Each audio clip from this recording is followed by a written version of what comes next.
안녕하세요. 오늘은 고전소설을 공부를 해볼 건데요. 고전소설의 특징에 대해서 전반적으로 먼저 짚고 넘어가도록 하겠습니다. 고전소설의 특징 1번, 우리 일단 소설 구성의 3요소인 이 인물 사건 배경을 먼저 볼까요?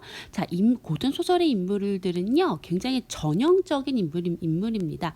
즉, 전형적의 반대말은 개성적이란 얘기지. 그래서 인물들이 개성적이지가 않고 전형적이라고 하는 건 어떤 특정한 사회 계층에 해당하는 어떤 전형적인 인물이 있죠. 예를 들어서 아들이나 딸이라면 효심이 깊어야 되고, 아니면 형제가 있으면 뭐 흥부놀부처럼 그렇게 뭐 형제라면 좀 우애가 있어야 되고 뭐 이런 것들. 그래서 이 전형적인 인물의 반대말이 개성적 인물이다라고 하는 거죠. 그리고 평면적 인물의 반대말은 입체적 인물이고, 물론 예외는 있어요. 예외는 있어. 예를 들어서 흥부 같은 경우는 처음부터 끝까지 착한 사람이죠. 그럼 걔 평면적이잖아. 놀부는 조금 입체적 인물이에요. 왜냐하면 처음에는 좀 못된 놈이었는데 나중에 흥부랑 화해하고 이제 우애 있게 지내게 되잖아요. 그래서 놀부는 입체적 인물이긴 합니다. 하지만 선생님은 지금 고전소설의 전반적인 거를 말하는 거니까 좀 전형적 인물들, 어떤 유교적 가치를 드러내는 인물, 예를 들어서 뭐 여자가 주인공이잖아? 그럼 다 절개가 있어. 그 당시에 어떤 전형적인 여성상이었겠지. 그런 걸 전형적 인물이라고 하는 거예요. 평면적이라는 건 처음부터 끝까지 사람이 변하지 않는다. 일관된다 라는 의미고요. 사건으로 가면 굉장히 우연성입니다. 우연성에 기반을 하고 있다는 건 문학에서 반대말이 개연성이야. 현대소설은 뭔가 이런 개연성을 촘촘히 짜잖아요. 근데 고전소설은 그냥 다 우연이야. 예를 들어서 뭐 어느 날 갑자기 꿈에 나타나서 도사가 너네 집에 불 날 거야? 그럼 도망가. 막 이렇게 알려줘. 눈을 딱 떴어. 무슨 꿈이지? 근데 갑자기 막 타는 냄새가 나는 거야. 그래서 도망가야겠다. 이래가지고 도망가는 그런 우연성에 기댄 사건 전개가 많아요. 그리고 고전소설에는 비현실적인 일들이 많이 일어나죠. 그거를 한자어로 전기적이라 그러죠. 이때 기는 기이하다는 거예요. 우리가 문학에서 전기적이라고 하는 게 두 가지인데, 첫 번째는 약간 홍길동전, 홍계월전 이렇게 인물의 탄생부터 죽음까지의 일대기를 다루는 것도 전기적이라고 하는데, 여기서 말하는 전기의 기는 기이하다. 그러니까 좀 신묘한 일이 이뤄진다는 거 있잖아. 기이한 일이 일어난다라는 의미로 받아들여 주시면 되고요. 다음 배경. 뭐 모든 소설이 그런 거는 아닌데 좀 구체적이지 않고 좀 막연한 그런 배경들도 있거든요. 그리고 비현실적인 배경도 나타나고, 뭐 용궁에 간다거나 지옥에 간다거나 뭐 이렇게. 근데 가끔 이렇게 무슨 황해도 뭐 도화동 뭐 이런 것처럼 구체적으로 나오는 배경도 있긴 있어요. 근데 그냥 막연히 뭐 송나라 때 뭐 이렇게 하는 것들도 있거든. 자, 대부분 뭐 전부가 전지적 작가 시점입니다. 뭐 1인칭 주인공 이런 건 없고요. 그리고 고전소설에는 서술자의 개입이 많이 나타나요. 서술자의 개입은 편집자적 논평이랑 똑같다고 가르치는 선생님들도 계신데, 그건 좀 편의상 그런 거고, 내신 선생님이 그렇게 말씀하셨다면 문제는 그렇게 풀면 돼요. 근데 엄밀하게는 서술자의 개입이 좀 큰 개념이에요. 약간 비유법 같은 거야. 편집자적 논평은 좀 지휘법 같은 거지. 디테일한 거. 그래서 여기 서술자가 이제 개입을 해서 지가 지서를 푼다는 건데, 편집자적 논평이라고 말하는 건 진짜 자기가 주관적으로 논평을 해줘야 돼. 자기가 인물에 대해서 으이그 저 나쁜 놈, 혹은 아이고 세상에 이런 일이 다 있냐, 이렇게 사건을 평가해 주거나, 혹은 그 사건을 마주하는 서술자의 감정, 주관적인 감정, 안타깝다, 모두가 다 울고 있다, 뭐 이런 식으로 내 마음도 찢어진다, 뭐 이렇게 주관적 감정을 표출하는 걸 편집자적 논평이라고 하고요. 두 번째는 독자에게 말을 거는 것도 서술자의 개입입니다. 독자에게 말을 건다는 건 갑자기 소설을 읽다 보면 갑자기 아이고 저 방자의 거동 보소, 이렇게, 그러니까 방자 꼬라지 마라, 이렇게 얘기를 하는 거지. 이런 거 보면 좀 재밌잖아. 해학성이 있잖아. 3번 서사의 흐름을 끊는 것도 서술자의 개입에 들어갑니다. 고전소설에 흔히 나오는 말이죠. 각설하고 자설하고 이런 것들. 이런 게 무슨 뜻이냐면 한편이라는 접속부사예요. 즉 화제를 바꾸거나 장면을 전환시킬 때 나오는 말입니다. 그 한마디로 이런 거지. 예를 들어서 뭐 한참 홍계월 얘기를 하고 있었어. 근데 그때 저 멀리 홍계월의 엄마가 홍계월을 그리워하며 엉엉 울고 있음에 이렇게 상황이나 장면을 전환해 주는 거예요. 그러니까 우리가 만약 영화를 본다면 딱 씬이 바뀌는 그런 느낌이다라고 생각해 보시면 되고요. 그리고 직접적 개입으로 배경을 설명하거나 미래를 예측하는 부분들도 있어요. 뭐 좀 끝에 많이 나오는데 뭐 그 후로 그의 행방을 아는 자는 아무도 없으니 묻지도 마시라 뭐 이런 식으로 끝나는 느낌. 그래서 이렇게 직접적 개입을 하는 것도 서술자의 개입의 한 가지 종류입니다. 가장 많이 나오는 건 역시 1번이에요. 1번 진짜 중요해요. 다음 대부분의 고전소설은 순행적 구성입니다. 즉 시간의 흐름대로 진행이 된다는 거죠. 그리고 일대기적 구성을 가지고 있다고도 표현할 수 있습니다. 뭔가 사람이 어려서부터 나이를 먹어가고 뭐 이렇게 시간의 흐름대로 간다는 거고요. 우리가 이거를 다른 말로 추보식 구성이라고 합니다. 추적하는 거야. 발걸음을. 그러니까 발걸음을 따라서 이 사건이 전개된다. 즉 시간의 흐름대로 간다. 자, 7번째 특징은요. 권성징악의 결말이 많다는 거예요. 그러니까 이미 결말이 정해져 있어. 착한 놈은 이제 상 받고 나쁜 놈을 벌 받는 스토리. 그리고 대부분은 해피엔딩이에요. 물론 예외적인 것도 있죠. 이생규장전처럼 다 죽어버리는 인물들이 사랑이 실패해서 다 죽어버리는 슬픈 스토리도 있지만 그런 건 예외가 되는 거고 대부분 해피엔딩이다.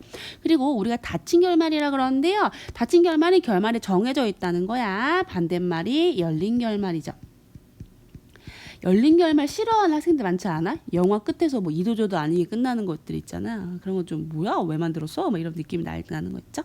자, 그리고 8번째 특징은 고전소설에서는 운문, 한지들이 들어가는 경우가 꽤 있습니다.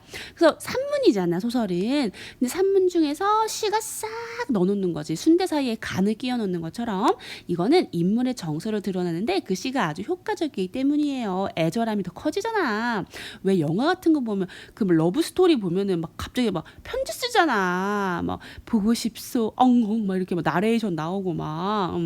자, 그리고 이렇게 시를 넣으면 어떤 효과가 또 있냐면 서정적인 분위기를 만들어줍니다. 시가 갖고 있는 어떤 감성이 있잖아. 그리고 또 시의 내용 중에서 뭔가 미래를 암시하거나 혹은 얘가 뭔가 전생의 선녀였다는 걸 암시하거나 이런 뭔가 암시나 복선이 있기도 하거든요. 그지? 뭐 지금 헤어지면 언제 다시 만나리라고 하는 게 막 아직 뭐 알고 보면 여인의 죽음을 암시한다 뭐 이런 느낌? 자, 그러면 이와 같이 고전 소설의 특징을 이야기를 했으면 시험에 뭐가 많이 나오는지를 봅시다. 고전소설은 거기서 거기야 맨날 나오는 게 나와. 자, 1번 봅시다. 출제 포인트 1번. 조력자가 나타나면 반드시 키워드 체크하셔야 돼요. 보통 조력자는 두 가지로 나누어지는데 인간일 때가 있고 초월적인 능력을 가진 어떤 존재일 때가 있어요. 인간이라면 뭐 유모거나 스님이거나 그냥 밥 먹여주고 살려주는 사람들 아니면 뭐 뱃사공이거나 이렇게. 근데 초월적인 조력자는 용왕, 신선, 뭐 옥황상제 이런 것들이 될 거예요. 그래서 이게 그 선지 구성을 보면 뭐 살려줬다, 뭐 도와줬다 이런 말이 나올 때 초월적인 존재의 도움을 받아라고 되어 있다. 근데 사실은 그 부분이 예를 들어서 뭐 초월적인 존재가 부채를 주었다, 뭐 이렇게 나와 있어. 근데 사실 그 소설의 내용에서는 그냥 지나가던 스님이 부채를 준 거야. 그러면 그 스님은 초월적인 존재가 아니에요. 그럼 보통 인간이란 말이야. 그게 답이에요. 적절하지 않아요. 모의고사에서 흔히 나오는 유형이다. 두 번째, 보조적 인물은 시험에 무조건 나옵니다. 무슨 말이냐면 우리가 맨날 고전소설에서 인물관계도 그리라고 하잖아. 인물관계도 중요하지. 근데 인물관계도 당연히 그리는 거고 근데 시험에 무조건 나오는 건 뭐냐면 그러니까 이 보조적 인물이라는 거는요. 약간 엑스트라 같은 거예요. 한 번밖에 안 나와.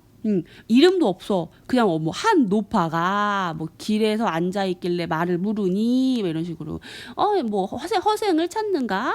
아유 20년 전에 사라지고 지금까지 소식이 없다네. 들리는 소문에는 서쪽 산에 갔다고 하고 점점점 이래요. 근데 이 사람 시험에 나옵니다. 왜냐면은 이 엑스트라가 엄청난 기능을 하고 있거든. 왜? 서사를 전개하는 방식에서 이 인물은 반드시 등장해야 했다는 거야. 주인공도 아니고 조연도 아닌데 필요했다는 거지. 한마디 하고 쫙 사라졌지만 그 인물이 이 서사 기능에서 어떠한 역할을 하고 있는가 시험에 나온다. 예를 들어서 이런 식이지. 인물의 과거 행정을 요약적으로 제시해준다. 혹은 갑자기 지나가다가 점쟁이 무당이 나를 부르더니 아유 자네는 얼굴에 뭐 햇살이 서려 있네. 뭐 서쪽으로 가면 귀인을 만날 걸세 이렇게 얘기하는 것들 있죠. 이게 바로 미래의 일을 예측해주거나 암시하거나 복선을 제공해주는 기능의 역할을 한다는 거 시험에 나옵니다. 세 번째, 인물을 지칭하는 말이 겁나 바뀝니다. 키워드 체크 다 해주셔야 돼요. 이거는 좀 여러분이 어휘를 외워주셔야 돼요. 자, 소저라는 말에 있어요. 결혼 안 한 아가씨란 뜻이고요. 반대말이 부인이에요. 결혼을 안 한 사람은 심소저, 결혼을 하면 신부인이 되겠지. 그리고 시비는 계집 종인데요. 여자 아이 노비야. 근데 노복은 남자 아이 노비야. 그래서 보통 얘들이 막 일을 시키잖아. 뭐 예를 들어 춘향이가 향단이한테 향단아 저기 가서 편지 좀 건네주고 와라라고 하면 시비한테 말을 건네주고 와라 이렇게 나오거든요. 그래서 시비랑 노복을 합쳐서 우리가 비복이라 그래요. 시비 노복 합칠 수 있잖아. 그래서 비복을 불러 이래 하라 말을 전했다. 이런 것들 다 눈치챌 수 있으셔야 됩니다. 자, 서술자의 개입 무조건 나옵니다. 시험 기준으로 지문의 서술자의 개입이 2개까지는 나와요. 1개, 2개 나오거든요. 왜냐면 짧으니까. 시험에 뭐 소설 다 낼 수가 없잖아. 그래서 한두 개라도 나오면 체크할 수 있잖아. 체크 안 하면 큰일 납니다. 자, 5번째, 인물의 말하기 전략, 즉 설득 전략이 나옵니다. 예를 들어서 고사를 인용해서 자신의 억울함을 호소하고 있다. 혹은 상대를 위력으로 겁박하여 자신의 말대로 되도록 회유하고 있다. 뭐 보통 왕들이 이렇게 말을 많이 하거든. 네가 감히 왕한테 뭐 이런 거 있잖아. 그런 거. 혹은 뭐 유교적 가치의 중요성을 재차 강조하며 뭐 이런 것들 이런 것들의 말하기 전략이 시험에 나온다. 다음은 뭐 흔한 건데 현대 소설에도 많이 나오는 내용일치입니다. 뭐뭐 하려고 예를 들어서 뭐 너를 죽이려고 이곳에 왔다라고 하면 얘 이곳에 왜 왔어? 너를 죽이려고 온 거지. 그런데 뭐뭐 하려다가 말고 이것도 시험에 많이 나와요. 그 왜냐면 안 한 거거든. 예를 들어서 뭐 이게 오랑캐를 우리가 오랑캐 호자라고 하잖아. 그래서 약간 호장을 그러니까 오랑캐의 장수를 호장을 죽이려고 서쪽으로 가려다가 갑자기 하늘의 별을 보고 뭐 말을 동쪽으로 돌렸다라고 하는 것들. 그럼 서쪽으로 갔어 안 갔어? 안 갔지. 그치? 이런 어미를 잘 봐야 돼요. 종속적 연결 어미를 잘 보셔서 내용일지를 푸셔야 된다. 그리고 7번째로 장소가 이동하는 것 다 체크하셔야 돼요. 여기는 뭐 금수산이었어. 그 다음은 화만산이었어. 산이 바뀌면 다 확인하셔야 돼. 집 안이었어. 집 밖이었어. 동네 길목이었어. 장터였어. 뭐 이런 거. 뭐 이런 것들 다 보셔야 됩니다. 장소의 이동에 따라 인물이 어떻게 행동을 하는지를 문제에 내요. 그러면 어떻게 되냐면 만약에 여기 1번 장소에서 얘가 울었다? 근데 2번 장소에서는 웃은 거야. 그러면 시험에서는 1번 장소에서 웃었다 그래. 그럼 학생들은 시간이 없으니까 타임어택이 약하잖아요. 고전소설 말도 많잖아.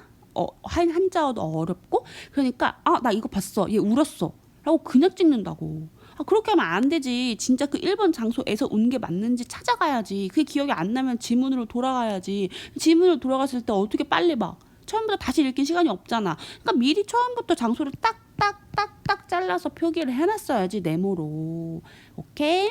자, 8번째, 전기적 요소와 아닌 것을 구별하는 게 시험에 많이 나와요. 자, 전기적 요소 예를 들어 이러는 거야. 유충렬전에서 유충렬이 뭐 싸움을 겁나 잘해. 그래서 막 말을 타고 막 으악 달려가가지고 갑자기 막 20명의 머리를 베가지고 20명이 다 죽었다 이렇게 하는 거지. 이거는 전기적이지 않아요. 아니 말 타고 가서 하나 둘 셋 넷 해서 20번 치면 20명을 죽인 거잖아. 할 수 있겠지. 할 수 있어요. 이거는 정기적 요소는 아니야. 그치? 그리고 예를 들어서 뭐 날씨를 보니까 내일 비가 올 것 같길래 미리 뭐 물에다가 뭐 애들을 뭐 이렇게 준비를 해가지고 나중에 물이 많이 오면 그 이제 해적대들을 다 죽이는 전략을 짰어. 이런 거는 약간 병법을 가지고 그 하는 거지. 병법을 가지고 어떤 지략을 가지고 이렇게 하는 거는 전기적이지 않아요. 머리 좋게 행동하는 건 초현실적인 건 아닌 거야. 그럼 전기적 요소라는 건 뭐냐면 예를 들어 유치원절에 그런 말이 있거든. 이렇게 창을 바닥에 내리꽂았어. 팍 내리꽂았어. 근데 갑자기 한 막 거기 있던 막 호구 장군들 막 200~300명이 낙엽 떨어지듯이 우르르르 머리가 떨어져 죽었다는 거야. 아니 봐봐.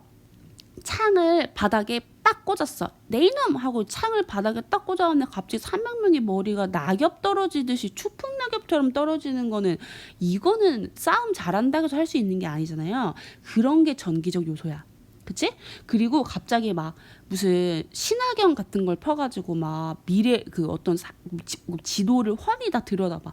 그러니까 약간 그런 스타크래프트의 그런 맵 해킹하는 것처럼 맵을 다 내가 다 보는 그런 느낌? 혹은 부채를 붙이니까 갑자기 막 불길이 일어나가지고 막 막 적들이 막 화마에 막 불 휩싸인다거나 이런 것들이 다 전기적 요소예요. 그러면 시험에는 예를 들어서 뭐 유충렬이 뭐 그 천자를 구하기 위해 뭐 서쪽으로 가서 뭐 사람들을 다 죽여버리고 천자를 구한 것은 초현실적인 능력을 보여주는 면모군 막 이래. 이거 잘 봐야 돼. 왜냐면 그 시험에 출제된 곳이 진짜 뭐 이렇게 갑자기 막 추풍내가처럼 300명의 머리를 한번 으악 해가지고 다 떨어뜨린 건지 아니면 말 타고 가면서 하나 둘 셋 넷 베어버린 건지를 구별하셔야 되는 거지. 그치? 그건 지문에 뭐가 나오는지에 따라서 선지가 적절하고 적절하지 않은 게 달라지는 거예요. 요거 많이 나오니까 저 고전소설의 특징과 출제 포인트들 정리해드렸거든요. 이거는 모든 고전소설에 해당합니다. 선생님 저는 고전소설이 어려워요 라고 말하는 친구가 있다면 너는 그냥 공부를 안 한 거야. 현대 소설이 훨씬 어려워요. 고전 소설은 문제집 한 것만 풀어보면 그 말이 그 말이에요. 착한 놈 상 받고 나쁜 놈 벌 받는다니까. 자, 고전 소설이 어렵지 않도록 우리 함께 빠꽁하도록 합시다. 자, 그럼 이렇게 고전 소설 마무리하고 이제 작품으로